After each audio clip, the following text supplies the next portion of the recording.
Hello dear kids, बच्चों कैसे हैं आप सब। I am Rita ma'am, librarian from smart Indian model school.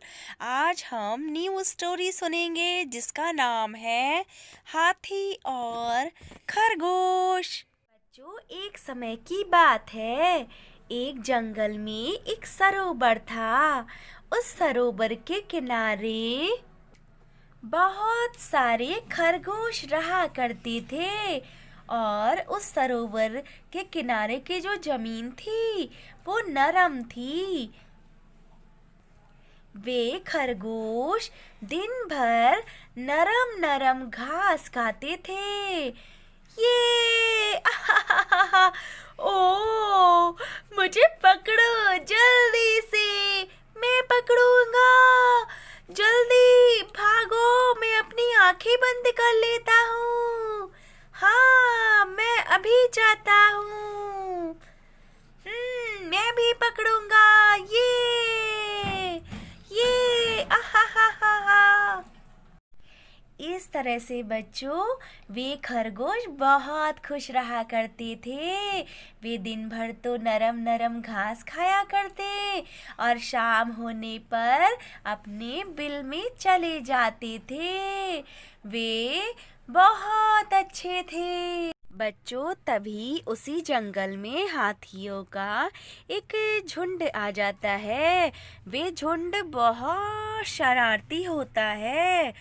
वे सभी हाथी मिलकर जंगल के बड़े बड़े पेड़ों को तोड़ दिया करते थे और उस जंगल को खूब ज्यादा उजाड़ दिया करते थे।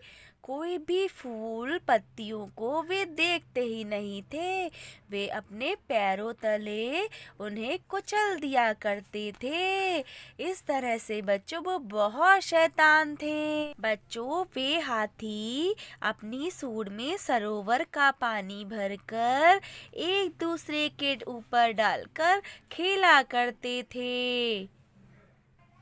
वे उस मिट्टी के ऊपर कूदते थे जिसके वजह से वे मिट्टी और नीचे दब जाया करती थी।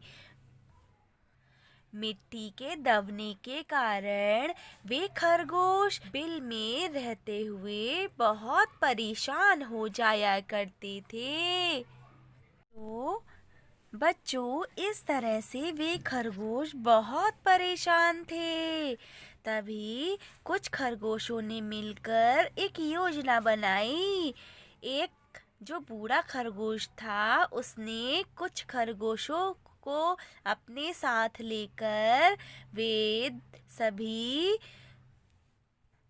हाथियों से मिलने गए। वे खरगोश हाथी के सरदार के पास गए। नमस्ते सरदार। हाथी जी नमस्ते। नमस्ते। हाँ, नमस्ते नमस्ते। आओ, यहाँ पर कैसे आए हो? तुम कौन हो? जी, मैं चंदा मामा का भांजा हूँ। चंदा मामा ने मुझे यहाँ पर भेजा है, लेकिन वे आपसे बहुत नाराज हैं। हाँ, चंदा मामा जो आसमान में रहते हैं। हाँ, वे आपसे बहुत नाराज हैं। लेकिन हमने ऐसा क्या कर दिया जो चंदा मामा हमसे नाराज हो गए हैं? देखिए, हाँ, हमने ये सरोवर के किनारे सूखी जमीन थी और हमने उसमें सुराख बनाए थे, अपना बिल बनाया था। लेकिन आप लोगों के कूदने की वजह से उस सुराख के अंदर हम लोगों के बच्चे दब गए हैं। इसी कारण चंदा मामा आपसे बहुत नाराज है, क्योंकि आपने उनके भांजों को दबा जो दिया है। हाँ, अब देखिए शाम को सरोवर के अंदर चंदा मामा आएंगे। आप देख लीजिएगा, वो आपसे बहुत ही ज्यादा नाराज है। हाँ, चलो मैं शाम को देखूंगा सरोवर के अंदर। अब बच्चों क्या होता है, पूर्णमासी का चंद्रमा निकलता है। चंद्रमा कैसा निकलता है पूर्णमासी के दिन? पूरा चंद्रमा निकलता है और जिसकी रोशनी उस सरोवर के अंदर उसका प्रतिबिंब दिखाई देता है। तो क्या होता है, आसमान में चंद्रमा निकलता है और खूब ठंडी ठंडी हवा चलती है, तेज तेज हवा चलती है। और जब तेज तेज हवा चलती है बच्चों, तो जो पानी होता है वो भी क्या होता है, हिलने डुलने लगता है। तो क्या होता है, चंद्रमा जब पानी में उसका प्रतिबिंब दिखाई देता है तो वे क्या होता है, प्रतिबिंब भी हिलता डुलता नजर आता है। अब क्या होता है, जो हाथी होता है और खरगोश होते हैं वो उस सरोवर के किनारे पर आ जाते हैं। यह देखिए बच्चों, अब जब वह प्रतिबिंब हिलता डुलता दिखाई देता है तब खरगोश का सरदार हाथी से कहता है, यह देखिए इनका प्रतिबिंब, यह आपसे बहुत नाराज है, इसीलिए यह आपसे बात भी नहीं करना चाहते।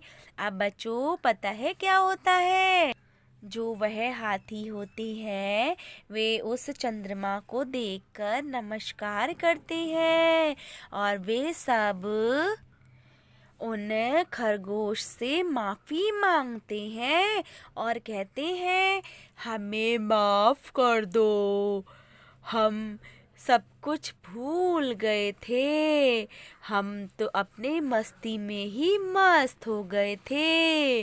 हाँ, अब हम भविष्य में ऐसा कभी भी नहीं करेंगे। हाँ, तो बच्चों उस दिन के बाद वे सभी हाथी जंगल में उन सभी खरगोशों को परेशान नहीं किया करते थे और ना ही वहाँ के पेड़ पौधों को नुकसान पहुँचाते थे। तो प्यारे बच्चों, इस कहानी से आपको क्या शिक्षा मिलती है? इस कहानी से आपको शिक्षा मिलती है, प्यारे बच्चों, समस्या कोई भी हो वह बड़ी तब होती है जब उसके समाधान हेतु प्रयास ना किया जाए। अन्यथा समस्या या मुसीबत का धैर्य से सामना करने पर यह उससे आसानी से छुटकारा पाया जा सकता है। बच्चों, जैसा कि इस कहानी में खरगोश जैसे छोटे जानवरों ने हाथी जैसे विशाल जानवर से पाया। तो प्यारे बच्चों, आज की कहानी आपको कैसी लगी बताइएगा मुझे। यदि आपको हमारा वीडियो अच्छा लगा हो तो आगे की वीडियो की नोटिफिकेशन प्राप्त करने के लिए कृपया बेल बटन दबाएं और चैनल सब्सक्राइब करना ना भूलें। Please subscribe our channel of EduFun Classes. Thank you for watching.